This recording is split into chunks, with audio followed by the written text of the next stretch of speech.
अस्सलाम वालेकुम जी। तो आज आप ही के किचन में आज हम आपको बनाना सिखाएंगे मछली का सालन। मछली का सालन सर्दियों के मौसम में बहुत ही यूज़फुल है, स्पेशली बच्चों के लिए, बड़ों के लिए भी, सांस के मरीज़ों के लिए, दमा के मरीज़ों के लिए बहुत ही फ़ायदेमंद है।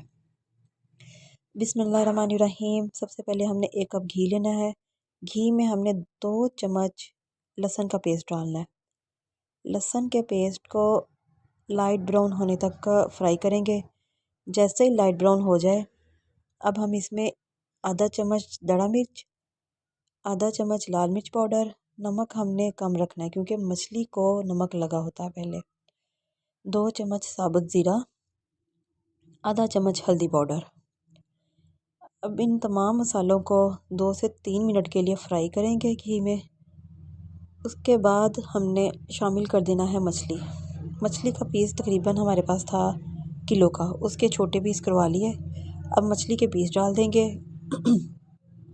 चम्मच आपने बिल्कुल लाइट सा इस्तेमाल करना है। 1-2 मिनट के लिए इसको घी में मछली को फ्राई करें। अब इसमें हम 1 कप दही का शामिल कर देंगे। दही डालने के बाद आपने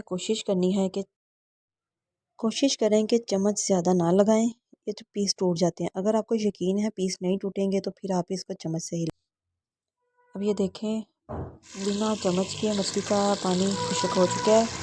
मछली का पानी खुश्क होने के बाद अब हम इसमें 1 लीटर पानी डाल देंगे। पानी डालने के बाद इसको हमने 15 से 20 मिनट पकाना है मीडियम फ्लेम पर।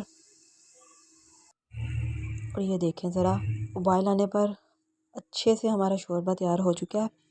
मछली का सालन सर्दियों के मौसम में बच्चों के लिए दवाई का काम करता है। जिनको ज़ुकाम हो, खांसी हो, उनको ये मछली का सूप दें, दवाई की ज़रूरत नहीं रहेगी। ये देखिए हमारा कितना मज़े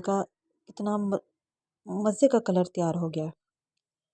अब हम इसमें काली मिर्च का पाउडर, जो कि घर में बनाना है आपने, गरम मसाला 1 चम्मच, गरम मसाले की भी आपको रेसिपी मैं ज़रूर शामिल करूँगी। गरम मसाला अगर खाने का मज़ा दुबाला करना है, गरम मसाला घर का बनाइएगा। धनिया डाल दें ऊपर। और ये देखिए आपके सामने, इसको लाज़मी ट्राई करिएगा।